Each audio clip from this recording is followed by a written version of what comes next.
I've just been in an accident. What am I supposed to do? Before you act, let me attack. I'm Nathaniel Mack.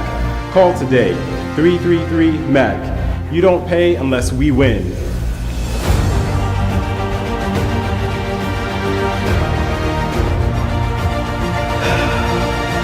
Let's call Mac.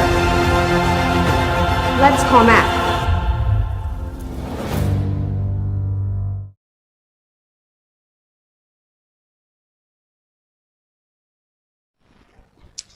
Thanks. I want to thank all of you for taking time out of your busy schedules and participating in this forum today. Now, just want to make it clear, this is a forum and it's not a debate. So, I mean, it's kind of like playing golf. You know, you're not playing against the other people in your foursome. You're playing the course. And so that's what you guys are doing. So we've got some questions that have come from the community that we vetted. And we're going to ask you guys these questions. We're going to give you 90 seconds to respond. And we've got a cushion of about 15 seconds and we'll go to the next person. If someone who is not here, what we will do is we'll move them in the run of show and we'll add them in whenever they get here. So I just want to make that clear. And so it's a very tight schedule because we have so many candidates and we just want to make sure that everyone gets a chance to put their best foot forward. So we're going to take questions and people that are watching live will be able to ask questions. And what we will do, we will compile those questions and we'll email them out to each of you to respond. And we will print the responses on all of our social media page and in the San Antonio Observer. I do want to thank KSAT for being a sponsor here and making this possible. Also want to thank Mac, attorneys at law, and also want to give special thanks to the people who are technically making this happen, and that is Live Stream Media. So with no further ado, we're about to get started.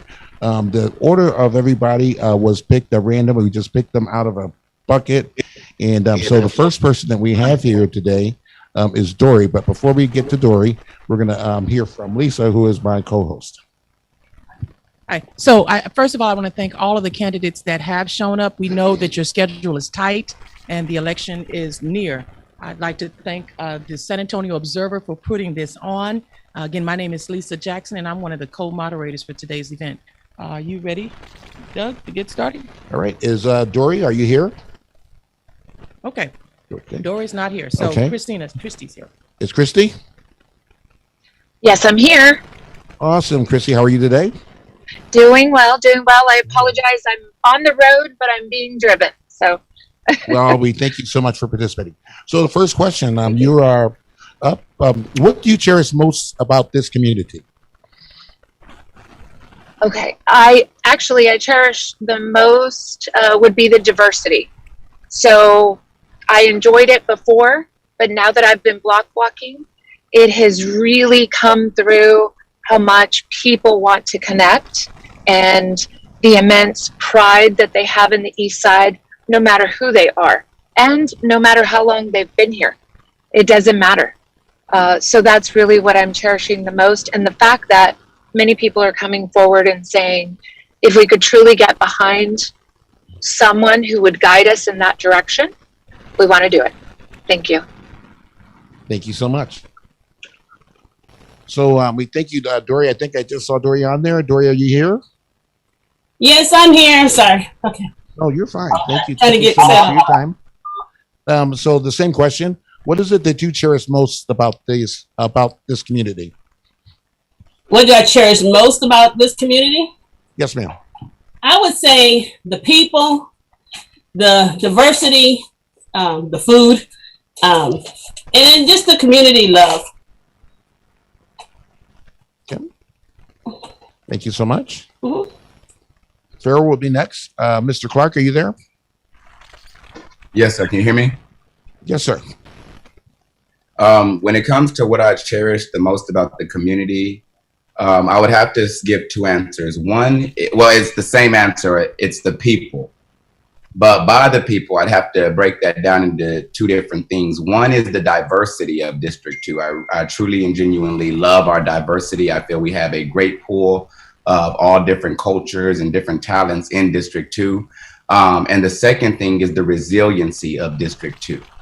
I feel that, and it's something that I used to admire in my mom. I used to think it was just her, but as I grew up, I started to learn that this is just the heart of our people, is that no matter what we go through, we continue to bend and bend and bend, but never break. And we always continue to keep striving. That's something that to me is very special about the district. Thank you very much. Next we have Nika Cleaver. Nika, are you there? I am here. Can you hear me? Is the question. Yes, So, we can hear you. there's nothing like waking up on a Saturday afternoon, beautiful sun, and driving through District 2. So many resources available for people, from community gardens to events. Just, it's an absolute awesome feeling, and I love everything about it. We are a diverse community. We are rich in talent, and the people are amazing, and everybody is so unique in their own sense, but yet we all can come together when we want to. So I absolutely love District 2, the East Side, and everything about it. Thank you so much. Really appreciate that. So next is we have Norris. Is Norris on? No, Oh, no, Jalen. Jalen. Okay, We have Jalen. Hey, Jalen. What is it that you cherish most about our community, about District 2? For sure. So I'll start by saying hi, everyone. I'm Jalen Mickey Rodriguez, and I'm a 26-year-old high school math teacher, a husband, a grad student, and the son of 2 veterans.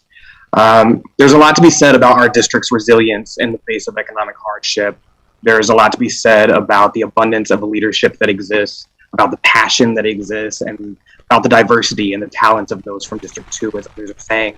But what I value most and cherish most in our community is the familial sense of shared responsibility and care and love for our neighbors.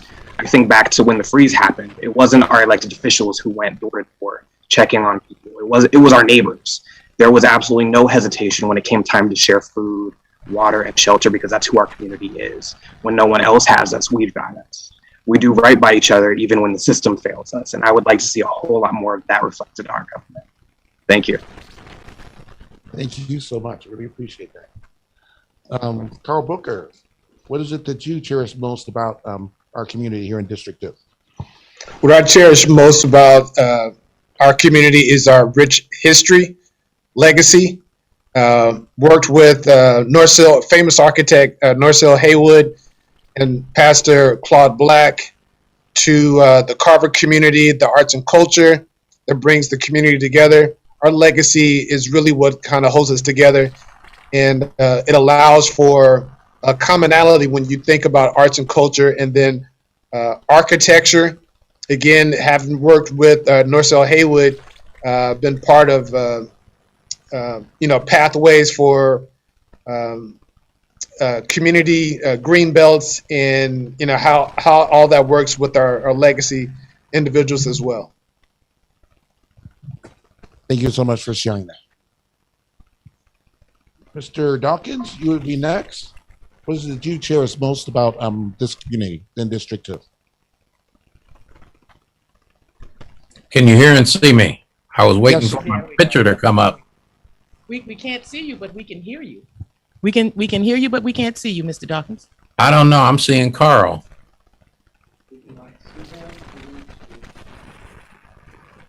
There we go. Can you see me now? We're working on it. We're not Okay. seeing you, but we're going to have to ask you the question so we can move forward while they kind of work on that part. Okay. We can't see you, but we can hear you. So the question is, what do you cherish most about the community? You know, there's been some great answers, and I really would say all of those things that have been said, but I want to say something unique and different. And the unique and different thing is to say that I like the potential that's available in District 2. San Antonio is an older city. It's one of the older cities that hasn't been developed.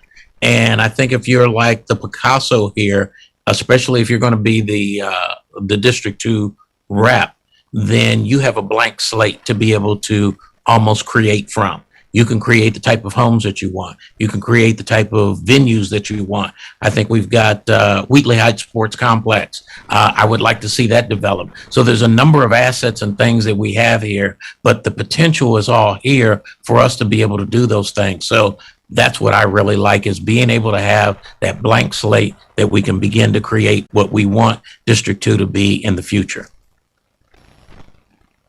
Thank you very much. That was awesome. All the answers were very awesome. So now the warm-up round is over. So we're going to start getting into a little bit more going forward here.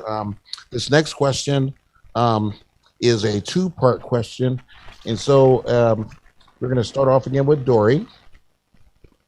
So Dory, help us understand the type of leader you will be by describing your two highest priorities in our district, in the short term and also in the long term.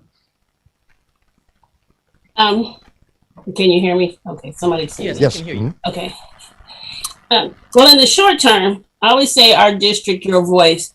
And so me approaching this position as city council is to make sure that I represent the voice of the people. So by going to them and seeing what their needs are and addressing those needs. And I believe in the short term, when you do that, it has long-term effects. And so everything you do, basically say in the short term, it can come around to the long term. So if you're addressing needs of the community, those things should be not Band-Aids, but they should be permanent solutions to the problems.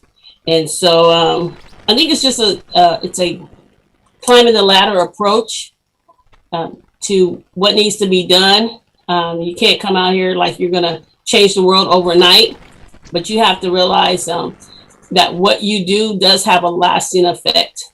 And so that'll focus on the long term. If you should focus on the short term and address it to where it'll carry over into the long term.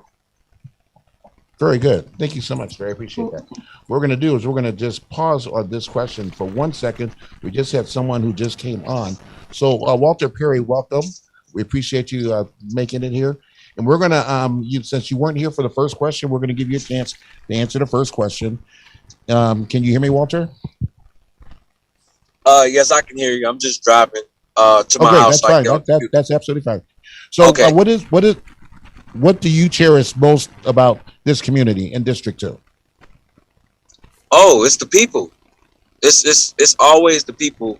No matter the demographics, the heart is always the soul of the East Side is always the people.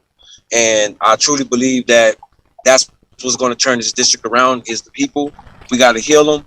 And for every person that you heal, you remove a public threat. So my first area of priority is healing the people and removing public threats. So the people are my passion.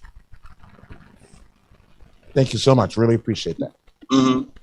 And so now we're going to go back to the second question. And the next person would be Christie. I'll read the question one more time. Help us understand. Help us understand the type of leader you will be by describing your two highest priorities for change in our municipality in the short term and in the long term. Okay, so I believe that I will be a balanced leader because of my background in business and community. I believe I'll be the business community and create new opportunities for our neighbors. And my top two priorities would be connecting. There's a lot of healing that needs to be done between all of our neighbors and the law enforcement community. So I think we need to take those first steps together there so we can start to improve it. And then second to that would be the opportunity to build on the basic needs, the basic infrastructure that has been missing in District 2, which is still going back to sidewalks and streets, land use, and making sure that it truly belongs to the neighbors and not just these outsiders that are coming in. Thank you. Thank you so much for that answer. Farrell Clark will be next.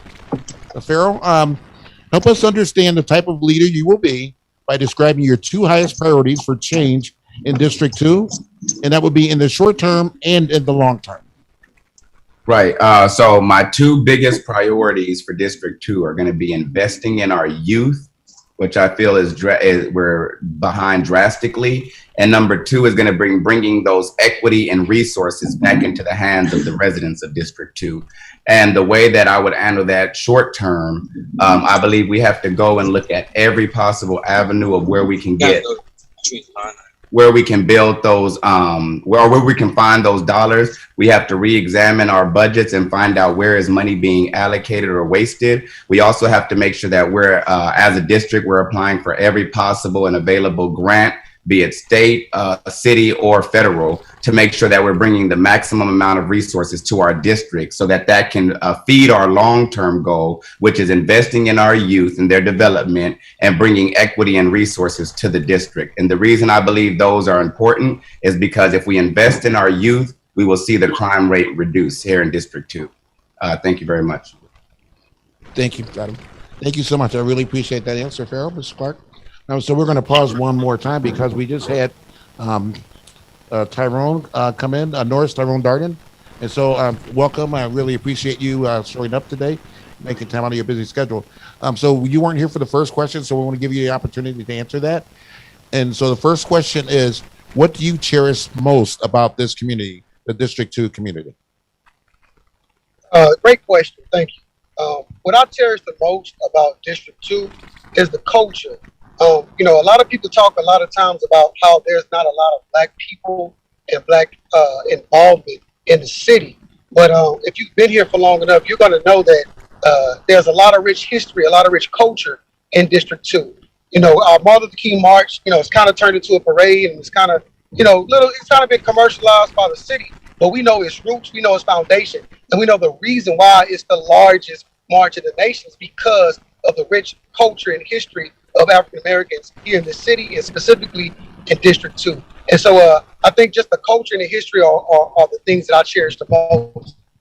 And being from here, having that pride of the East Side, you know, that's my number one moniker right there. Thank you so much. So next would be Nika. Help us understand the type of leader you will be by describing your two highest priorities for change in District 2. And that would be in the short term and also in the long term. Well, let me just tell you, I'm going to be an exciting, proactive, and definitely involving everyone type of leader.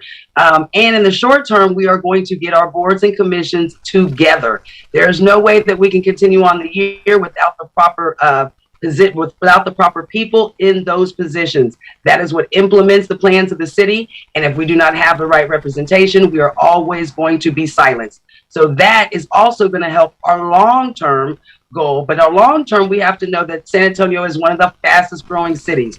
So we need to make sure that D2 is involved in that growth, from transportation to gentrification, everything in between. We've got to make sure that the people of District 2 are connected to the growth of San Antonio in the long term, and make sure that we have we create fundamental, not fundamental, that's not the word, foundational programs that last for decades, so our kids can use them and we can continue to prosper and move forward in a positive direction. Thank you for sharing that. Okay, so next would be Jalen. Same question. Help us understand the type of leader you will be by describing your two highest priorities for change in District 2 in the short term and also in the long term. Yes, so I'll preface this by saying that most of us have been knocking on doors, and it's important to note that many of us and many of our neighbors have felt disillusioned by politics. Many don't feel that politics is for us. We don't like the division that's created sometimes. Politics is messy. However, City Council is where the issues, policy, and basic human needs meet, and I recognize that. We're a district of working class, regular people, and that's the type of leadership we require. So I'll prioritize working class families, seniors, and young people in every decision that I make. That's the leader I will be.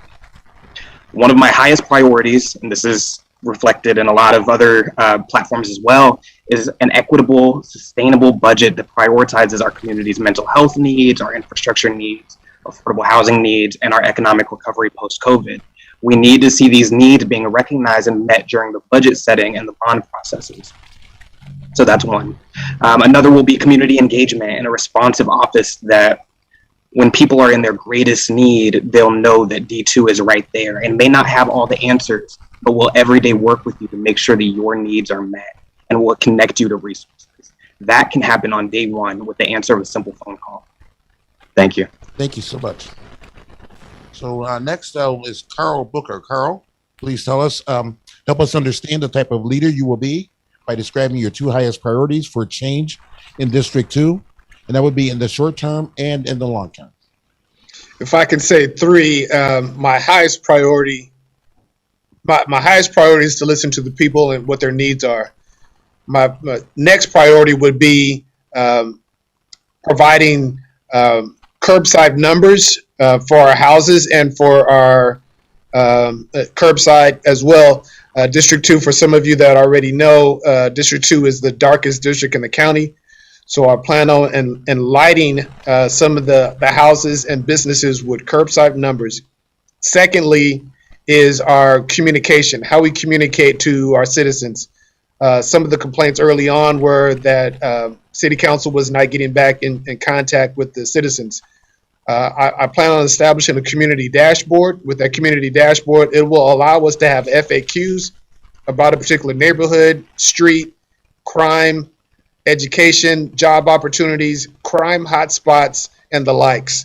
So that community dashboard is a long-term goal, and it will live online. In addition to that, we will have a partnership, hopefully with some of our stakeholders like VIA and the AT&T Center by using their billboards, and also through FM transmitter generated by the city and through our local radio station.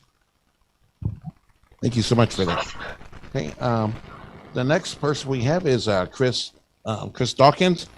Help us understand the type of leader you will be by describing your 2 highest priorities for change in District 2, and that would be in the short term and in the long term. First of all, hopefully you can see me now. Yes, sir. That's a good question because I really want to be honest and straightforward here. I think in the short term, whether it's the first 2 years or whether the first year, I'm probably going to be a very boring leader to start with. And the reason why I say that is because it's important for both me and those residents and the people that are around for me to learn my way as being a new council person. And number 2, to set the foundation that we need for the type of government that we want going forward. As far as the priority goes, we definitely know that crime is one of those things. So there are going to be issues that I'll deal with like that will be setting up the foundation to be able to hopefully in possibly even a second term or the second year that we will be able to attack some of those things directly. But first we've got to get the foundation and I got to know what the heck I'm doing. Thank you so much for such an honest answer. So next we have Walter. Help us understand the type of leader you will be by describing your 2 highest priorities for change in District 2 in the short term and in the long term. Okay, thank you for that question. That's a great question. My top 2 priorities are 1, health and wellness. We have to heal our community. For every person that you heal, you remove public threat. And I'm going to keep saying this. Every time you heal somebody, you remove a public threat, you remove a robber or a killer. So we must heal our community. In the short term, that's building up relationships, looking at the assets we already have, and start empowering these communities. And these agencies that are already doing the work. So in the long term, what we want to see, I want to start working with the foundation and home repair. Right now, they have the Under One Roof program. I don't think it's ambitious enough. I think they need to open it up so more homeowners can, really benefit from that program. And hopefully, in the long run, during my 8-year term, at the end of 8 years, you will see improved neighborhoods, better looking neighborhoods, and also well manicured neighborhoods, and more people building up home ownership. So home ownership is something that's really on my list right now because the more homeowners you have, the stronger your community is, and gentrifiers cannot come into your community if everybody owns all the homes in there. So home ownership and healing the community, those are my top 2 priorities. Thank you so much. I really appreciate that answer. And this is the last person for the second question. That would be Norris, Tyrone, Darden. Help us understand the type of leader you will be by describing your two highest priorities for change in District 2, and that would be in the short term and in the long term. Thank you. So for the short term, my number one priority is going to be constituent services and having a high quality level of them. As been stated several times already, knocking on doors, talking to neighbors, their response has been they feel disconnected. They feel like the redheaded stepchild. They don't feel like they're part of the district. And so when we go back and look at our civic engagement, one of the lowest in the city, we know it's because people at times don't even know they're in the district because there's no outreach by the council office. So number one, we're not going to stop campaigning. We're going to continue to knock on doors, send out doors, because we want to make sure that everyone in the district that is willing and able to participate has an opportunity. That's number one. And once we get that civic engagement up, guess what? We have more leverage at the city level. We have more leverage even working at the state level, the county level, and then even the federal level. If you look back, and this goes to my second priority, is to beautify the community. And when I say that, I'm talking about the economic development. I'm talking about the people development. And so if you look at what happened when Brooks left Southeast Military Area, that area started going down. But there was an investment in District 3. There was an investment with those state senators and state reps. There was an investment on the federal level. And now look how Southeast Military is shining. We should carry that on through WW White all the way to 410. And so that is an opportunity for us to look at a model, embrace it, and then allow our people to be a part of that process. Our GCs, our small businesses to be a part of that process. And so those are two things that I will focus on. Thank you so much. And that was the last question of the second round. We're a little bit above, we're ahead of schedule by about 10 minutes. So what we're going to do, Lisa is going to take over next questions. But I just want to make a couple of comments real quick here. First, all of those answers, they were really, really great. Really appreciate you guys for all the thought you put into those. And hopefully at the end of this thing, when this whole thing is over, hopefully we can have something that we never had before. Hopefully you guys will continue working together to help make everything better. So, because I'm really impressed with your answers and everything else. So for the second part of this, Lisa's going to start asking the questions, but we're going to give you a full 2 minutes because these questions are a little bit more in depth, and you might need more time to come up with your answer. So you'll have a full 2 minutes since we got through those first two ahead of time. Yeah. So you know what? I really want to thank all of you for actually making it. I know it's a Sunday and you've had other commitments and different debates that you had to be a part of. So we really do appreciate you coming. And again, we appreciate KSAT. I'm going to start this first question with Miss Dory Brown.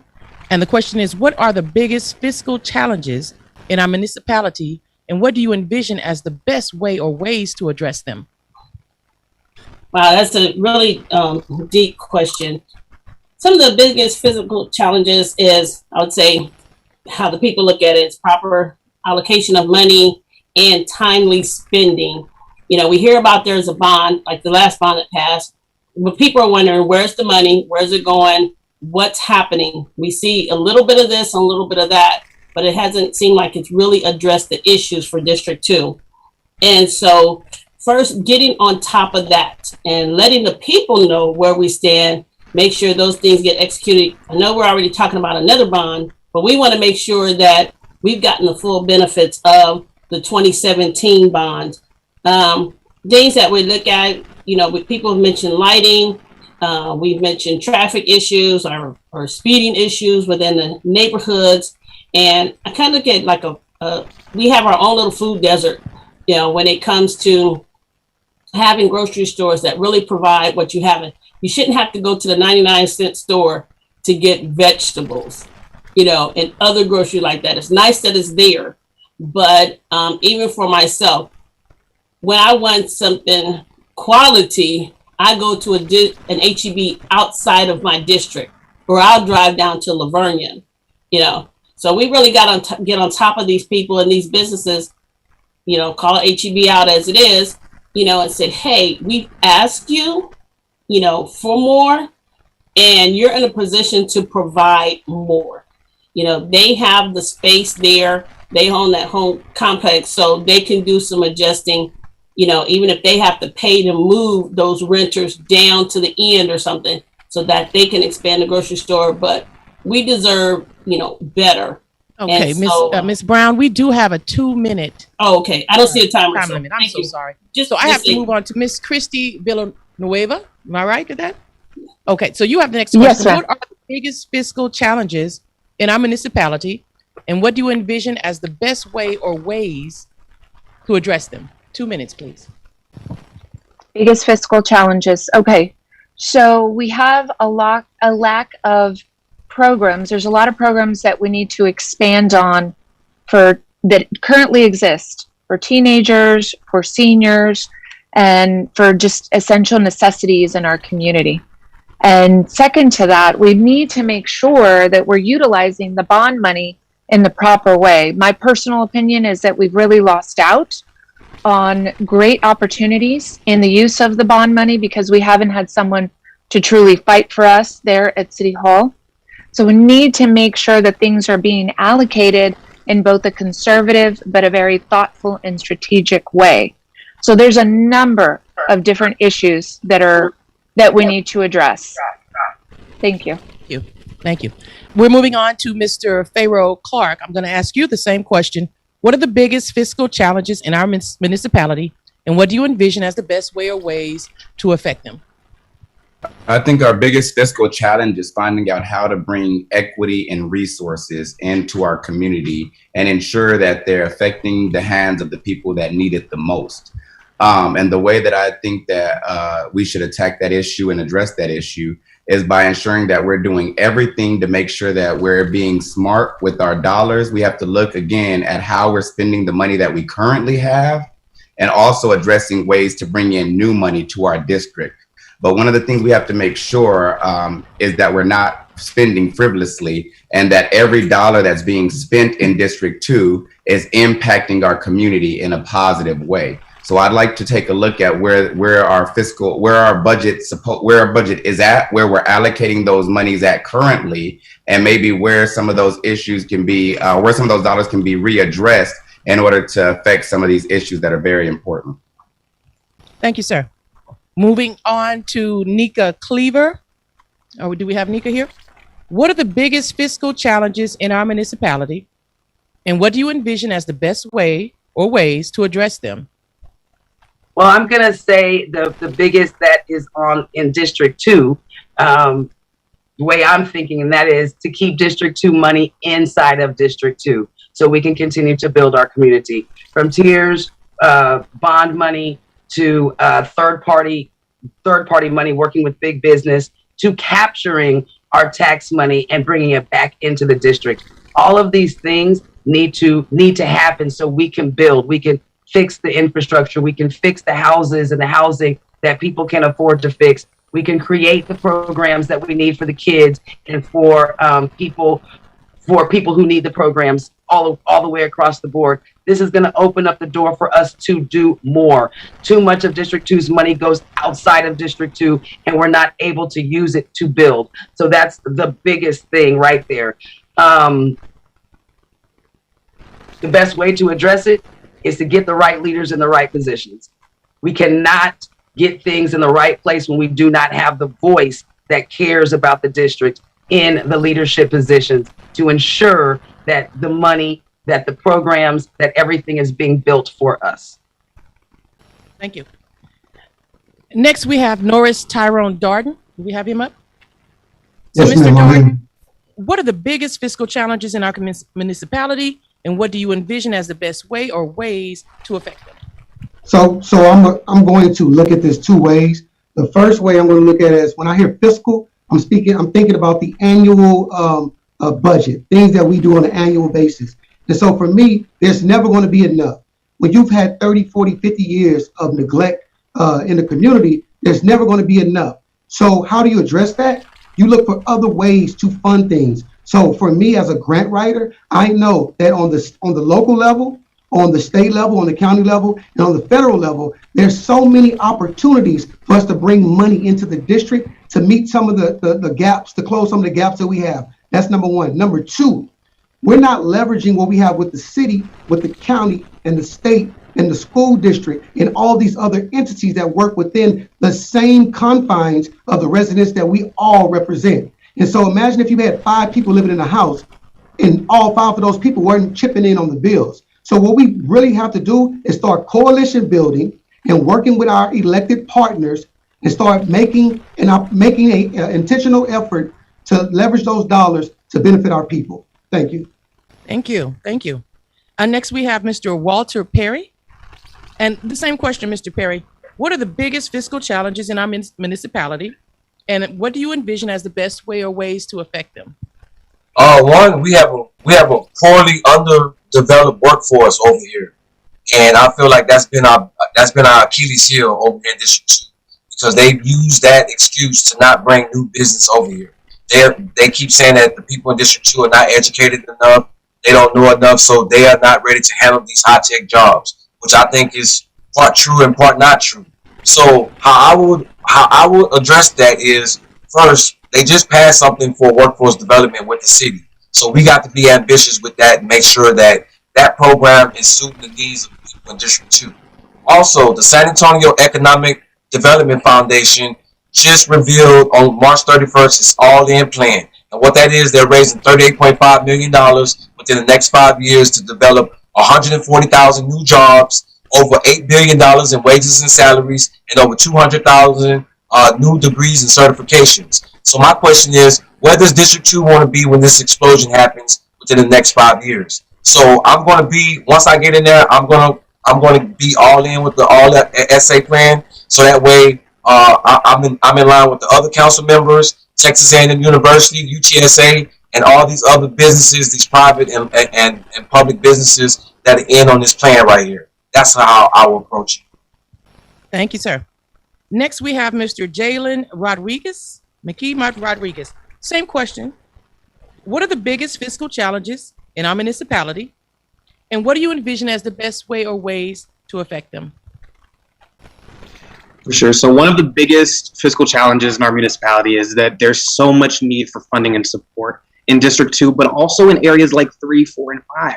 So many other parts of town share the same needs as us.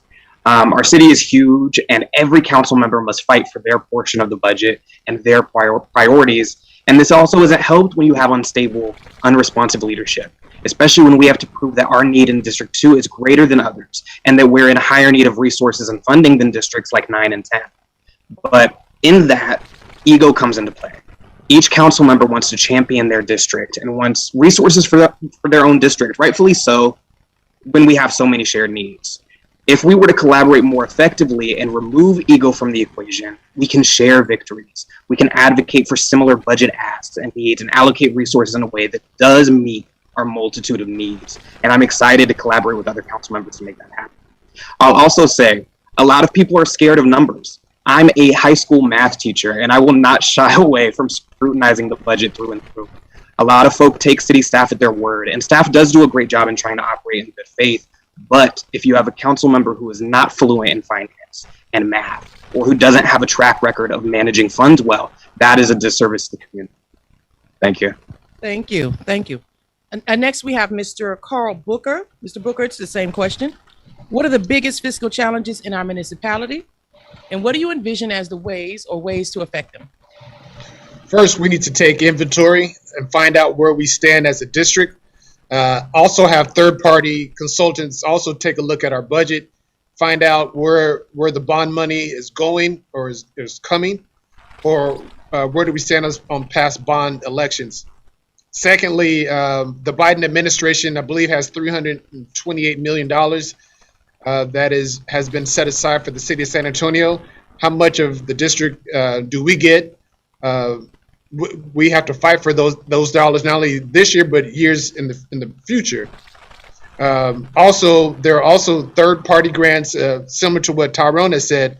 Once we find out what is available in our community by taking inventory, we can find out where those dollars are and how we can best affect and utilize them in our district.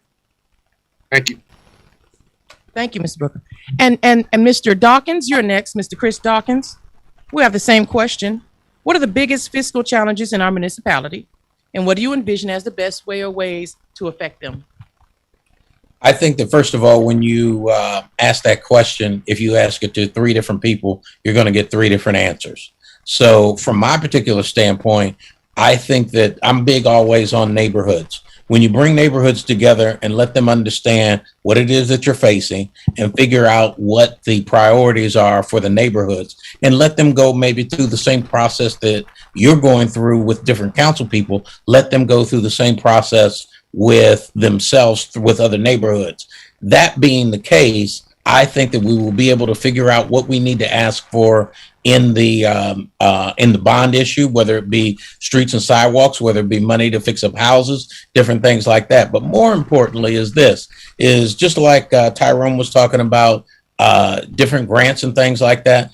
My mantra that I preach all the time here, which some people don't understand, and I won't take the time to try to explain it here, but I say we will do for ourselves in District 2 what other people ask the city to do for them. And this is a very good example of it. I'm going to create a nonprofit organization, a CDC, Community Development Corporation, and we will not only look for the city to give us money for those different types of things, but we're also going to be creating avenues for ourselves within our district. So we get 2 bites at the apple instead of 1.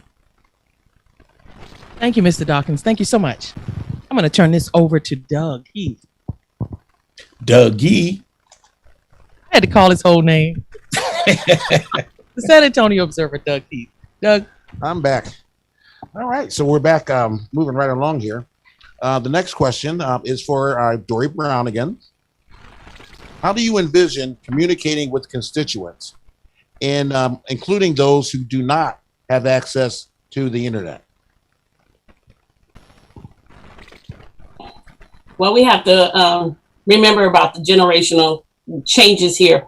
We need to stay old school for those seniors and also look at the new school approach. Now, I always say there's an app for everything. I know the city has an app. If we can expand on that for those techie people and for those non-techie people, we can continue with old school mailing out stuff. But when we mail it out to them, make sure that it is in a form where they can mail it back and not have to pay the postage. I think a lot of times we can do stuff like that, but if people have to go through the extra effort to contact you and communicate with you, they're not going to go through that extra effort. So we're doing mail outs and monthly or quarterly newsletters.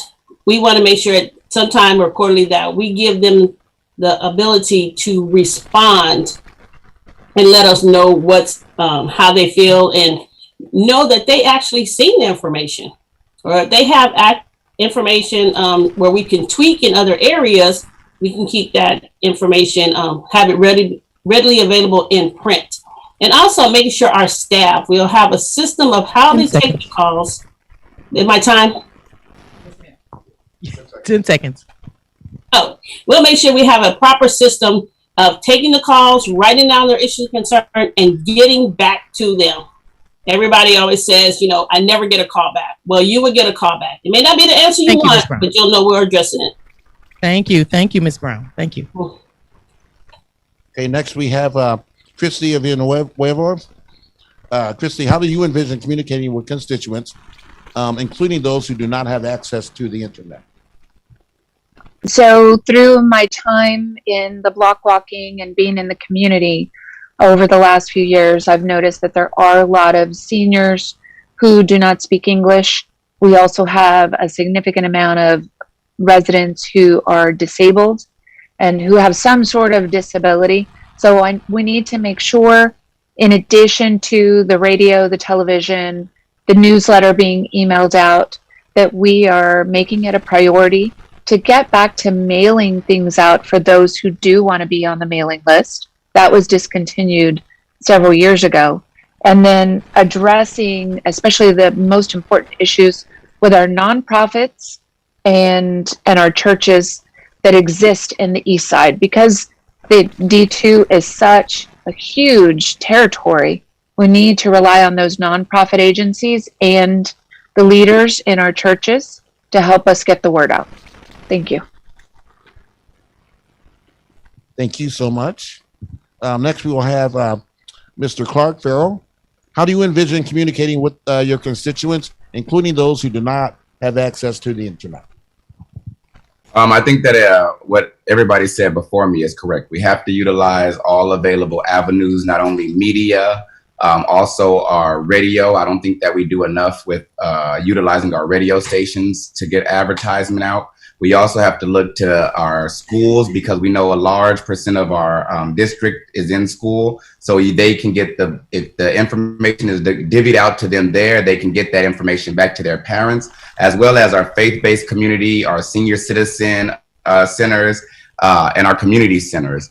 But another thing that I would like to address is bridging the gap in that digital divide. I think we have to start looking for grants and programs that will help bridge that digital divide and get our senior citizens and disabled folk connected on the internet and get them the tablets, the computers, or whatever else they may need in order to help us close that divide. Because the quicker that we close that, I believe the more that we can ensure not only that we're getting equity out to all of our community, but it allows us as a city to track and make sure that our citizens are being served the very best and that they're all being given access to an equitable amount of resources. So much. Ms. Cleaver, Nika, you're next. How do you plan on communicating with your constituents, including those who do not have access to the internet? Media is the first step. I mean, media is how you get to people and how you give them information.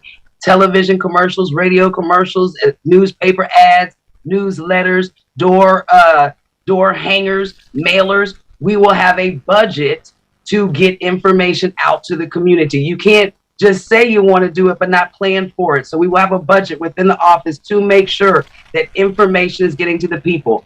4 corners of District 2. Town hall meetings every quarter to make sure we have open conversation all the time, not just when there's a problem happening. Making sure we're working with our 31, 32 neighborhood associations to make sure they have the information. Faith-based churches, making sure that they have the information. Our community centers will become hubs. So that way, for anyone who has the digital divide, will have computers, internet, information, and people to help them guide through that information if they don't want to learn it. So there will be no excuse because everywhere you turn around, there will be an option to be able to give information and get it back as far as what the city is doing with the people and with our programs and everything else, and what's available from resources to information for our people, for our small businesses, and everything else in between. It's about putting the platform together so that people know where to go, but it has to be multiple things because not everybody communicates the same way. Thank you so much for that answer. Next, we'll have Jalen. Same question. How do you envision communicating with your constituents, including those who do not have access to the internet? Sure. So I'll start by saying I'm glad you recognize the digital divide in this question. As a teacher, I've had to work with my students and families to problem solve our way around the digital divide. In the 21st century, internet access is a human need, and therefore it's a human right. There's no reason that a fifth of D2 residents should be without steady internet access. So I will fight for municipally owned broadband for the entire city, and that will be one of my first 6 CCRs that I'll write and circulate in City Hall to pass as policy. And when it comes to community engagement and outreach, 1, I'll have an advisory board made up of community members from all parts of the district representing diverse backgrounds and needs. 2, I'll obviously be at community events, but we'll also have stable office hours every Friday, alternating between the East and the Northeast office. 3, I used to be a council aide, and it was a real struggle to create a newsletter that could reach as many people as possible while giving as much information as possible because the budget for outreach is abysmal, and it's really stretched them. I know a lot of campaign mailers have gone out, and the other candidates can relate. Direct to mail is not cheap, but it is effective. So I'll be advocating for an increased community outreach budget that makes it possible to reach more people by direct mail, district-wide text communication, and even going door to door in some cases. And 4, we've learned so much about outreach as we've campaigned, and it's important that what we're doing now to reach people doesn't stop, but that we use the platform of the council office we'll gain to expand it and to reach more people than ever before. Thank you. Thank you so much for that answer. So next we have Walter Perry. Walter, the same question. How do you envision communicating with your constituents, including those who do not have access to the internet? Yes, sir. I think the strength is in the neighborhood associations. I heard Nika say that there's 31 neighborhood associations in District 2. I think there's a lot more than that, and a lot of them are not up under the city. And so my main goal is to get all the neighborhood associations up under the city and get them certified with the city, so that way they can all be in tune, lock and step. Another idea that I want to implement with the neighborhood associations is the welcome to the neighborhood package. Too many times we have people moving into these neighborhoods and they don't know their neighbors. Neighbors are not talking to neighbors. So if we have the neighborhood associations draw up for their neighborhoods, welcome to the neighborhood packages, and have the presidents and some of the neighbors go to these new neighbors, then you'll start engaging these people, and these people feel a lot more welcome. And that's the thing about our community. Even though people have been living here all these years, they don't feel welcome. It doesn't matter if you're talking to them through mailers, TV, computer. If they don't feel welcome, it doesn't matter. So we have to find ways to make people feel welcome. And I know if a group of people came to my door with some cooked cookies, baked cookies, a welcome to the neighborhood package, and people just clapping and saying, welcome to the neighborhood, I'm such and such, that would make me feel really, really proud as somebody who moved into that neighborhood. And more than likely, I would get engaged. So that would be my best way to get out there and really extend that to the residents. Thank you. Thank you so much for that answer. Next, we have Norris, Tyrone, Darden. Same question. Norris, how do you plan on communicating with your constituents, including those who do not have access to the internet? So thank you, Jalen. You did a really good job. And I think everything you said, you hit home, because that's what I'm going to say. We got to keep campaigning. When we knock on doors, the biggest thing that the people say is they're not connected. But during campaign season, we're connecting with as many people as possible. So I agree. We have to just keep doing what we're doing to engage the people. Looking for those who've looked at our financial reports, for the 10 people who filed them, you can see we've raised and spent over $200,000. And those dollars have went to block walking, phone banking, signs, mailers, and all these other things to reach people. And so if we can do it for the campaign, we can figure it out as a council person. So again, there's not really much more to say because Jalen actually said it, and I agree with him 100%. In my words, we have to continue doing what we did to get in there and start engaging more people in the interim. Thank you. Thank you so much. And the last question for this round goes to Chris Dawkins. Chris, how do you envision communicating with your constituents, including those who do not have access to the internet? Carl, get the answer? Okay. Anyway, look, for that question, I go back to the first question you asked us.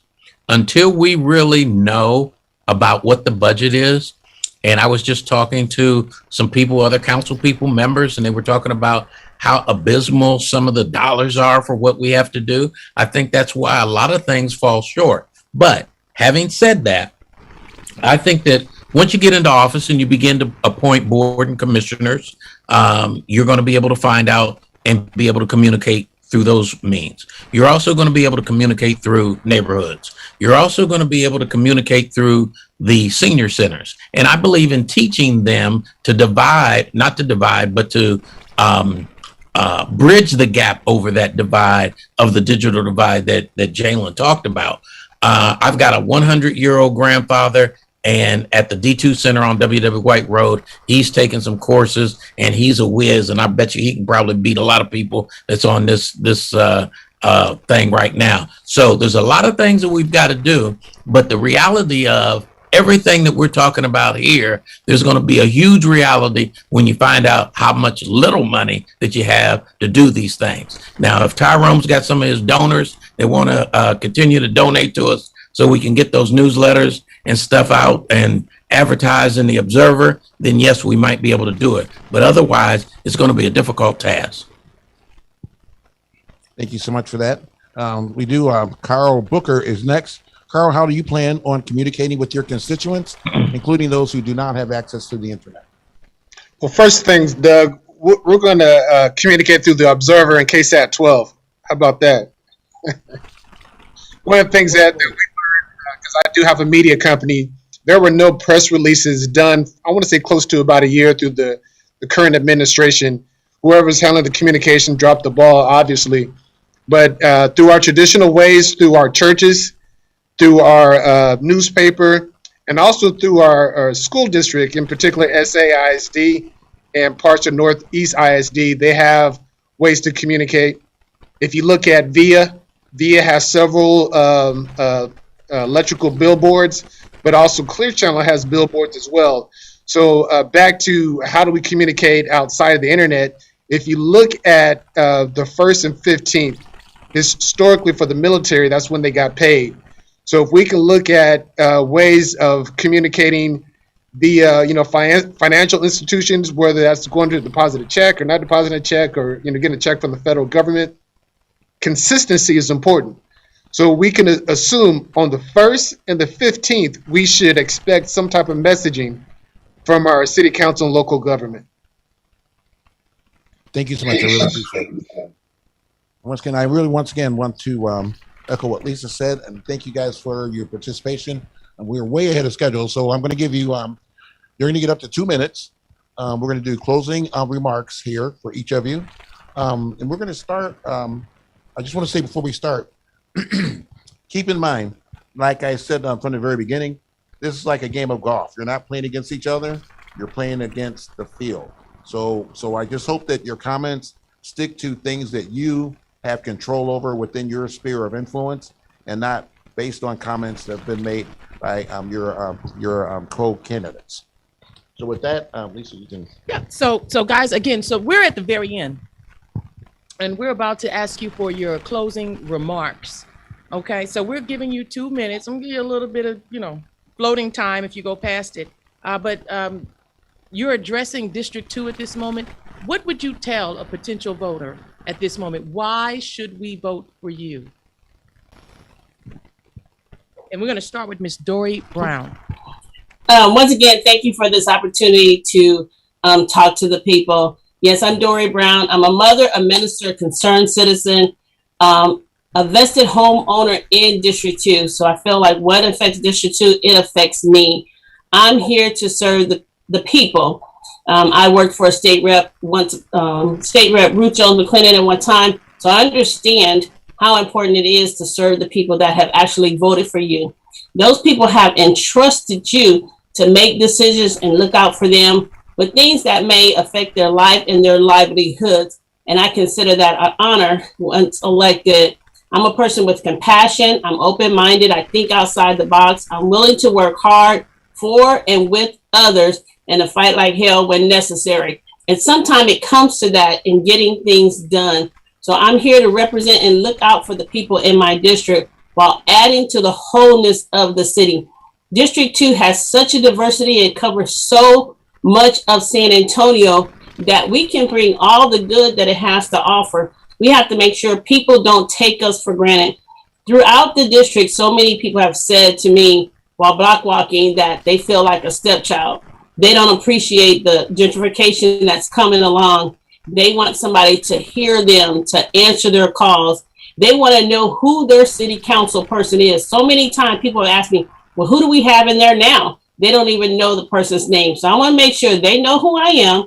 They know that I'm working hard for them and that they can reach out to me because, I'm there to represent them. It's our district, your voice that I'm here to represent when I'm there. So I humbly ask for your vote. For more information about me, you can check out my website. You can email me from there. It's dorybrown.today, because today I want you to make the decision to vote for me. So it's dorybrown.today. There's several links on there to our elections office. So if you need to know where to go for early voting, if you want to know who actually won, you want to follow those things. It also has the COVID numbers on there for San Antonio and Texas. More information for Vote 411 Texas and the League of Women Voters. You can do that too. Remember, my professional background is in public accounting, so I've had to work with different business Brown, I'm owners. going to have to cut you off there. We're Say about 30 seconds over. So the next closing remark would be with Miss Christie Villanueva. Thank you, ma'am. And thank you for allowing me to be here. So I'm Christie Villanueva, and the way I would address anyone that I'm speaking with as a voter, I would let you know that I am a homeowner here in District 2. I live here with my family. I've had some of the same problems that everyone else has had related to taxes and crime and issues with the streets and the trash, and I want to be here to make it better. Throughout my lifetime here, I have held a number of leadership roles. I was the president of the chamber. I had to resign in order to run for this position. I've also been appointed to several boards related to the city. So I am here to present a balanced attitude, a balanced and conservative way of helping our district move forward, to continue to provide education that it's not seen in a number of years. And I want to make sure that no matter who you are in the district, throughout the East Side, I am here to help, I'm here to be supportive, I'm here to be responsive and transparent, just as I've done throughout the years in every single other role that I have held. So I humbly ask for your vote, and I appreciate the time. I'm Christie Villanueva. Thank you. Thank you. Thank you. Closing remarks, Mr. Farrell Clark.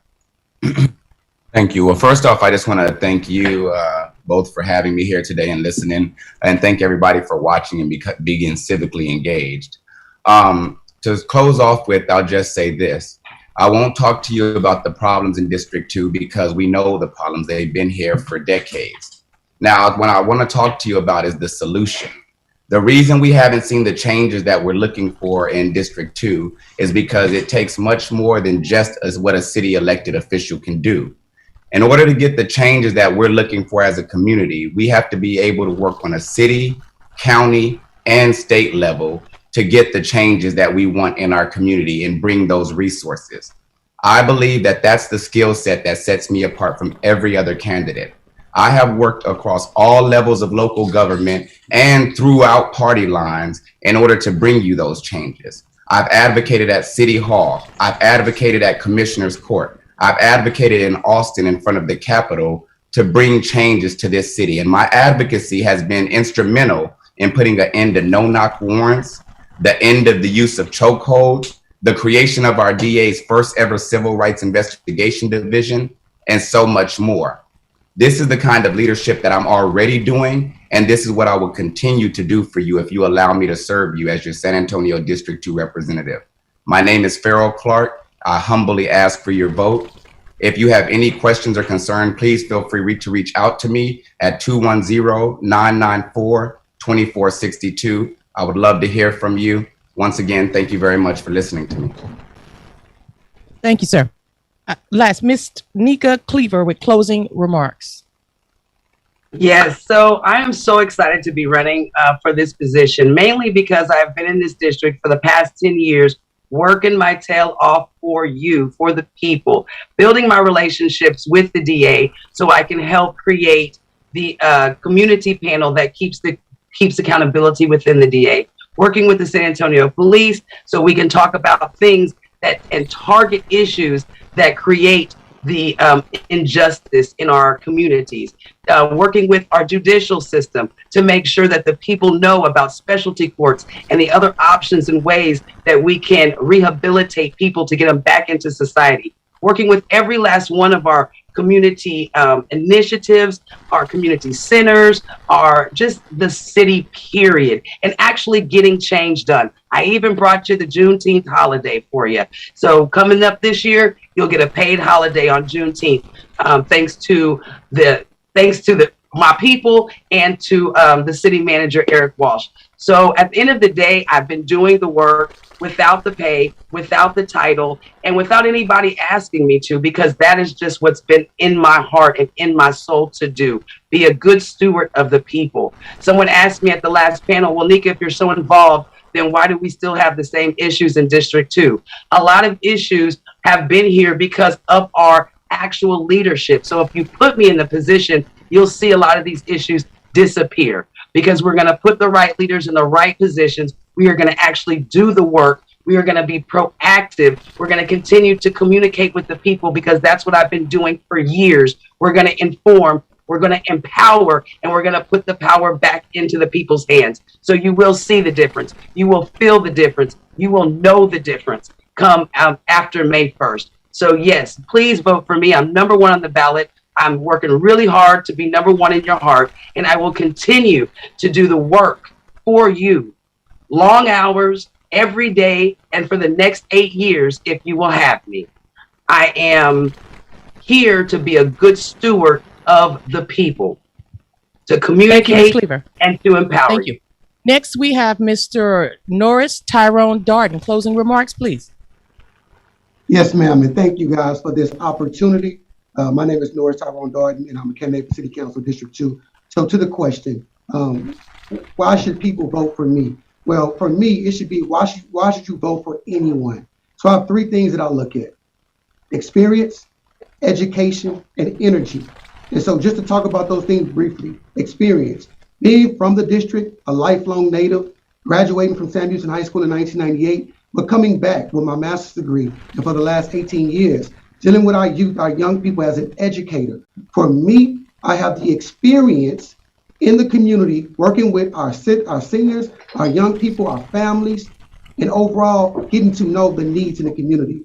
Beyond that, being on boards, being a board chair in the community and being very active is important.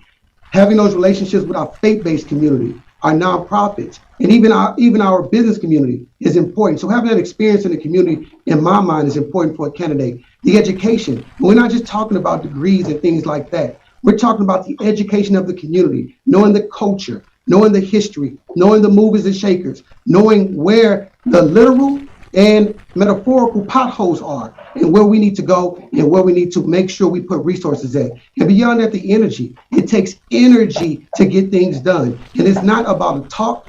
It's not about, flashy things. It's about actually getting things done. So when I'm looking for a candidate to support, a candidate to vote for, those are the 3 things I'm looking for. And for me, I believe I'll bring that to the table. And that's why I would say, please vote for me as your next city councilman for District 2. Thank you. Okay. Next, we have Mr. Walter Perry. Closing remarks, please. First and foremost, thank you for having me this evening. Thank you to the Observer for being the voice of our community. And thank you to Lisa, and thank you, Mr. Heath, for putting on a great panel. As I said, I'm running on the business way of doing things. I feel like that's where we're lacking at. We don't have any respect because we don't have any money. We have no leverage. This community, this district has been falling short for a long time. And this all-in essay plan is our key to sparking our economic development here in District 2. We have to link up with the rest of the city and figure out what this plan is and how we can develop our workforce to be ready for these jobs. It's important that we know what's going on in our community. We have to start empowering our neighborhoods and our local leaders, even the ones that's in the community that's doing the work, like somebody like Benny Price or somebody like Walter Perry that's doing the Suit Up program. We have to get behind these neighborhood leaders and start helping them and pushing them. The main reason why you can vote for me is because you can trust me. I've never been involved in any scandals. Once you see my donation list, you're going to see that they're all community people. There are no outside people. There are no lobbyist groups. There are no agencies. And so I don't think all the candidates can say that. I can also say that you can depend on me. In every role that I've served in, I've always served with the best integrity. I never had any problems. And anybody who was supposedly helping me and whatever they did, that's what they did. But Walter Perry always did his job. I was always the first one there and the last one to leave. And I feel like we must empower our residents if we want to turn this district around. If the people do not believe, I don't care how much money you put in here, I don't care how many infrastructure projects you build, if the people are broken and if the people don't believe, none of this is going to work. So I hear all you guys and all your dreams, but if the people don't believe in you, I don't care what you do, it's not going to happen. So that's why I feel like I'm the best one, because I'm the most dependable and I've never been caught up in any scandals. So thank you. Thank you, sir. Next, we have closing remarks from Mr. Jalen McKee Rodriguez. Jalen. Hello, so I'm Jalen McKee Rodriguez. I'm a 26-year-old high school math teacher running for City Council District 2. I moved to San Antonio almost 8 years ago to attend UTSA, where I got my BA in communication, and where I'll graduate this summer with my master's in educational leadership and policy studies. I also own and live in my home in District 2. The past several years, I've been involved in the field of education while also working to get candidates elected. And I see the overlap of issues of my students and families and the issues and policy that can come out of City Hall. And I'm running because I believe we need to elect more regular working class people, people who will feel the impacts of the decisions they make on the dais. But I'm also running because we need someone passionate, energetic, knowledgeable, and experienced. As a former council aide, I've worked in City Hall, and I understand and respect the budget process, city council project funds, council consideration requests, contract negotiations, constituent services. I understand the city charter, and I've also seen effective and ineffective council offices. I've also served as a board member for Stonewall Democrats, and I'm a member of Texas Organizing Project, San Antonio DSA, and Our Revolution, Texas. I've also served as a volunteer with City Year at Davis Middle School, Fiesta Youth, and CASA, Child Advocate San Antonio. I would definitely encourage you to look at the finance reports. All but one person has submitted them. And I'm proud to be endorsed by the Alliance, which is SAIC's teacher and support personnel union, AFSCME, the City Employees Union, and Unite Here, the Hospitality Workers Union, as well as a number of progressive grassroots organizations, the Express News, and also State Representatives Diego Bernal and James Talarico, as well as Sitting District 1 Councilman Roberto Trevino. But what matters most to me is the support of the district. So tomorrow during early vote, find me last but not least on the ballot. Thank you. And again, I'm Jalen Mickey Rodriguez. If you want to reach me, visit votejalen.com. That's votejalen.com. And please leave me a message. Again, Jalen Mickey Rodriguez. Thank you. Thank you. Next, we have Mr. Carl Booker with closing remarks. Mr. Booker. I believe investing in people will help us build a better community. By taking inventory, it will allow us to gauge our community standards. Where do we stand financially? Where do we stand with healthcare? Where do we stand with arts and culture, education, and the likes? By developing these standards, it will allow us to create milestones with these standards. And with these milestones, we'll be able to have a timeline for measurable growth. How do we get from A to Z? We need to be able to establish our standards and be able to have a pathway to success. I have different forms of communication that will allow us to be well-rounded in our communication, and also just overall quality of life. How do we provide a better quality of life for our citizens? And that is through our different avenues, through our culture, our rich culture, and being able to communicate in many different ways, but also have measurable and obtainable goals for the community. And you'll be able to do that by visiting my website, votecarlbooker.d2.com, for more information and more detailed information on how we can get that done when I'm elected. Thank you. Thank you, sir. Last but not least, Mr. Chris Dawkins, can we have your closing remarks, please? Yes, ma'am. Thank you so much to the Observer and everyone else for putting this on and the opportunity for me to speak to you. My name is Chris Dawkins, and I respectfully ask if I may count on you to vote for me in the D2 City Council seat. Currently, our elected official in D2 appears is not in charge of anything. We have a puppet and a puppet master, and I will venture to say that most of my opponents will agree, and I concur. Our District 2 office has been hijacked by an employee. This is not acceptable and is just one of the many challenges we face in District 2. In the past, we have tried giving the young, unproven, charismatic candidates a chance, but they have proven inexperience and immaturity, which has led to ineffective leadership and sometimes downright embarrassment. I possess two important qualities that I think that are important when you vote. I'm a senior citizen, and I believe the only such candidate to run in the past 20 years, which means I've got life experience over many of my opponents. With age also comes some wisdom, and my background as a neighborhood president affords me civic interaction and can serve as my city council audition, where you, the electorate, can evaluate my enthusiasm for my neighborhood. This act in community service affords everyone the opportunity to learn more about me from individuals, neighbors, and city officials about my character. I don't have to tell you what I will do because you can ask them what I have done and if I've been an effective leader. I hope you will judge me by my past instead of electing an unknown candidate who will attempt to sell you on the promise of trying to forecast how they will benefit from being in the job. Again, my name is Chris Dawkins, and this is a serious choice, and I hope you make the correct choice when you vote. Thank you, Chris Dawkins. Thank you, Mr. Dawkins. We'd like to thank everybody. Doug, I had a good time. I had a great time. I got to say this. Normally I'm not this serious, but I do have to say this. I am very sincere about this. You guys, the 9 of you that are here, the 10 of you that are here today, are the most formidable group of candidates that I've ever seen in the 21 years that I have been in San Antonio. So I hope that whoever wins, the rest of you support him or her with the same enthusiasm that you ran with, because if that happens, District 2 will be the #1 district in San Antonio. Yeah. We got a lot of entrepreneurs here, a lot of education, and community leaders even before you ran for the District 2 seat. So I do applaud each and every one of you for trying to help the community, because you running, you're trying to help the community, and we really appreciate that. And I'm like Doug, I hope that you continue your work whether you win or not. We need you. District 2 needs you. I also want to thank our sponsors, first and foremost, KSAT for the live stream and for getting the word out around the community. I want to thank MAC, Attorneys at Law, for their generous contributions, Livestream Media for all the hard work they have done putting this together and making sure everything was as technically proficient as it can be.